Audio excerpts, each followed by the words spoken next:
Hello hello hello guys. तो आपको अगर वीडियो पसंद ही आई होगी वैसे तो उम्मीद करता हूँ शैडो वाली।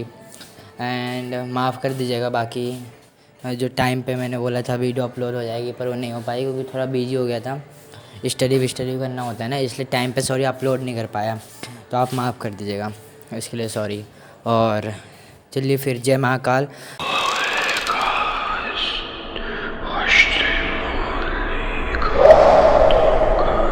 डर का साया 8 मिनट की हॉरर कहानी। गांव के बाहर एक पुरानी हवेली थी जिसके बारे में बहुत सी कहानियां सुनाई जाती थीं। कहते थे कि वहां जाने वाला कोई भी इंसान जिंदा वापस नहीं आता। हवेली का नाम था काल कोठरी, क्योंकि जो भी उसमें जाता था उसे काले साये दिखाई देते थे। गांव में किसी की हिम्मत नहीं होती थी उस हवेली के पास जाने की, खासकर रात के समय। रात का वक्त था, चांद हल्का सा बादलों में छिपा हुआ था। गांव के दो दोस्त रवि और विजय हमेशा डर और भूत प्रेत की कहानियों का मजाक उड़ाते थे।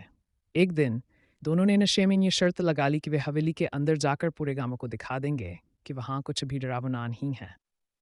रात का फैसला रात के 4 बजे का समय था। दोनों दोस्तों ने टॉर्च उठाई और हवेली की ओर बढ़े। हवेली गांव से करीब 1 किलोमीटर दूर थी। हवेली के पास पहुंचते ही एक अजीब सी ठंड ने उन्हें घेर लिया। हवा अचानक से चलने लगी। हवेली के पुराने दरवाजे की चरचराहट सुनकर वी और विजय को पहली बार डर का एहसास हुआ, पर उन्होंने उसे नजरअंदाज किया और अंदर चले गए। जैसे ही दरवाजा खुला, एक ठंडी हवा का झोंका उनके चेहरे पर लगा। अंदर घुप अंधेरा था। दोनों ने टॉर्च जलाकर चारों तरफ देखा। हवेली की दीवारें धूल से भरी हुई थीं और हर कोने में मकड़ियों के जाले थे। अंदर का सन्नाटा ऐसा था मानो हवा भी डर के मारे वहां ना आ रही हो। पहली अनहोनी, विजय ने हंसते हुए कहा, देखा, यहाँ कुछ भी नहीं है, सब बकवास है। लेकिन तभी टॉर्च की रोशनी झपकने लगी। दोनों ने एक दूसरे को देखा और फिर अचानक उनके पीछे से किसी के चलने की आवाज आई। उन्होंने मुड़कर देखा, पर वहां कोई नहीं था।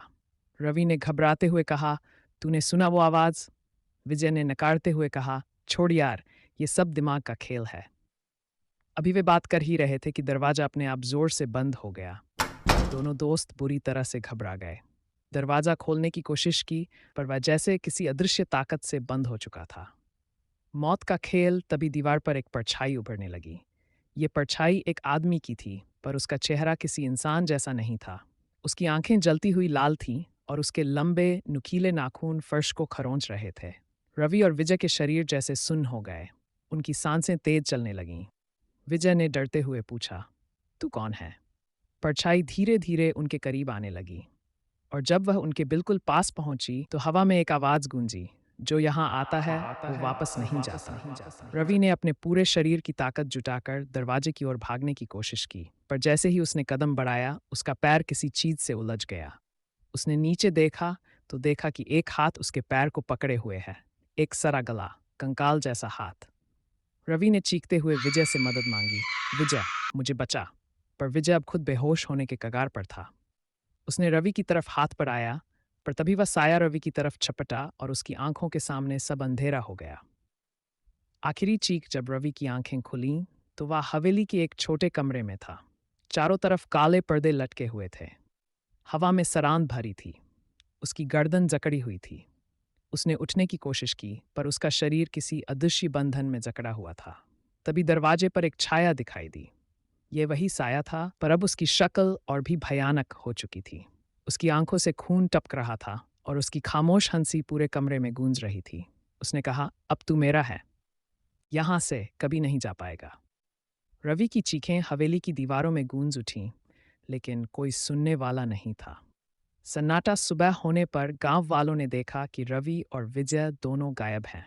उनके परिवार वालों ने उन्हें ढूंढने की बहुत कोशिश की, लेकिन उनका कोई पता नहीं चला।